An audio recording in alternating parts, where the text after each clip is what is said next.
Hey, it's Donna. So I am on my lunchtime walk as usual.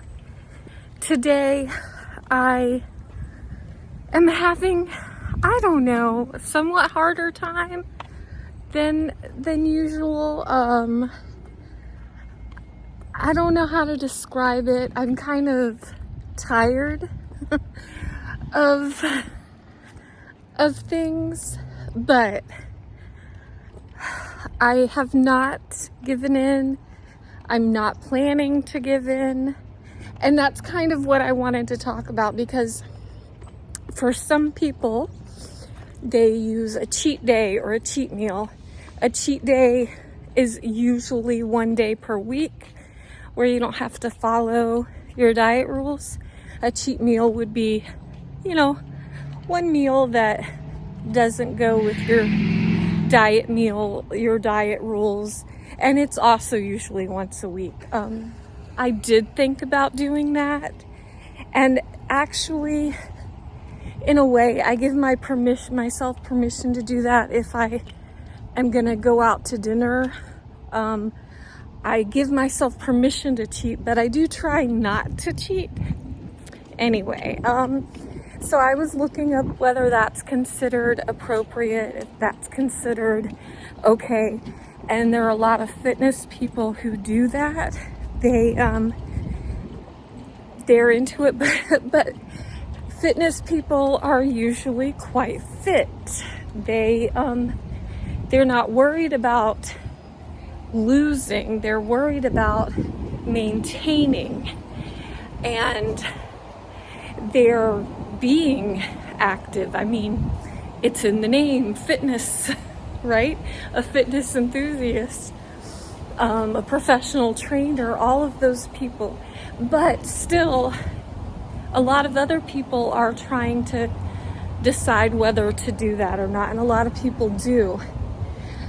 I don't see where it would be detrimental for most people. Now, obviously, if you're doing like a ketogenic diet, then you wouldn't want to do a cheat day, because then you would have to start all over every single week to get back into that. If you are doing, something that doesn't require a very strict adherence, then, whatever. If you want to do a cheat day, then you do a cheat day. For me, I feel like doing a cheat day or a cheat meal, for the most part, would hurt me.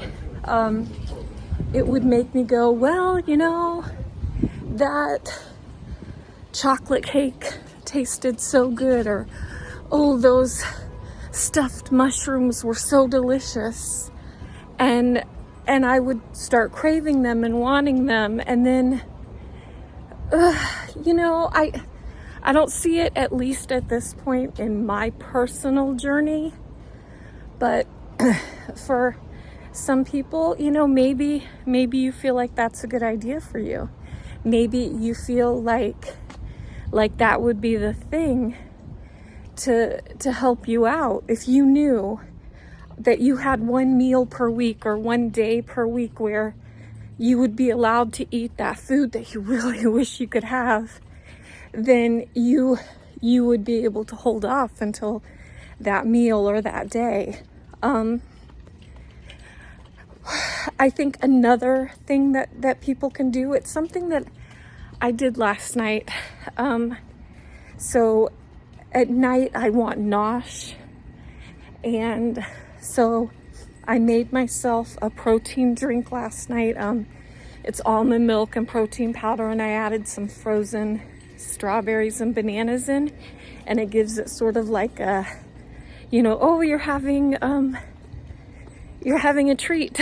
So I did that, but I did not have very much of the frozen strawberries and bananas.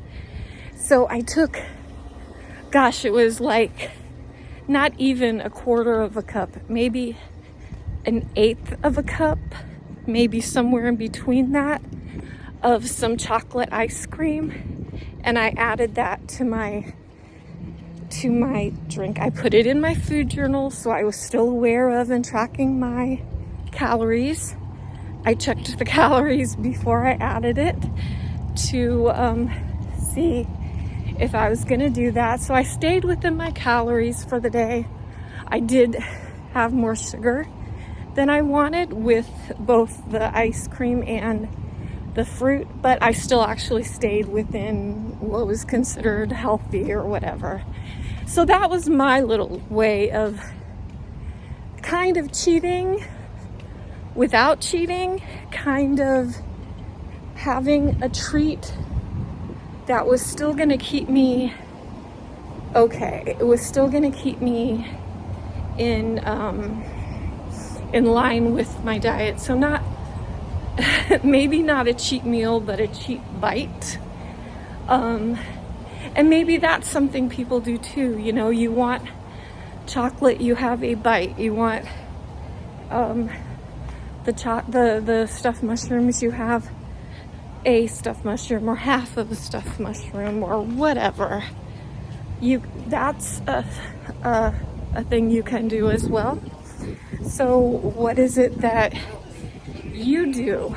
Do you use any of the cheats that are available to you?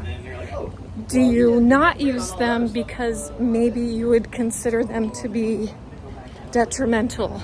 You know, for me right now, I feel like a whole meal, or especially a whole day, would be detrimental. That whole day thing that would be the end of it. I think I keep taking myself out of frame. Sorry. This is me. It's who I am. I don't know how to edit. I'm holding my own camera. I don't even know where to look. And I hope I'm looking into the right place. But anyway, what do you do? How do you take care of those feelings, cravings, temptations, desires to just kind of give up for a little bit? Or not, I don't think I'm wanting to give up. I'm wanting to take a break. But I can't take a break. I'm not going to take a break.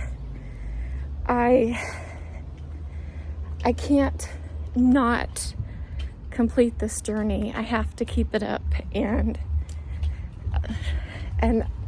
so far, you know, I've lost 8 pounds, which is not even close to my goal. But you know what? It's 8 pounds closer to my goal than it was 2 weeks ago. And in a year, if I keep this up, if I keep this momentum, if I keep this journey in a year, I'll be able to switch over to maintaining. I'll be able to figure out how to maintain and how to do better for myself. And so, sorry, I'm deciding on my path.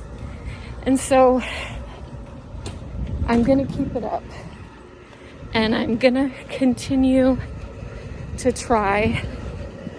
And I hope that I'm encouraging you, and I appreciate all the encouragement I get back from others. I hope you have a wonderful day. Make good choices. Remember, you are the only person in the entire world. You are the only thing in the entire world that you can control. So, you know, use that self-control.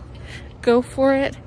Have a beautiful, wonderful day. Make happy, healthy choices.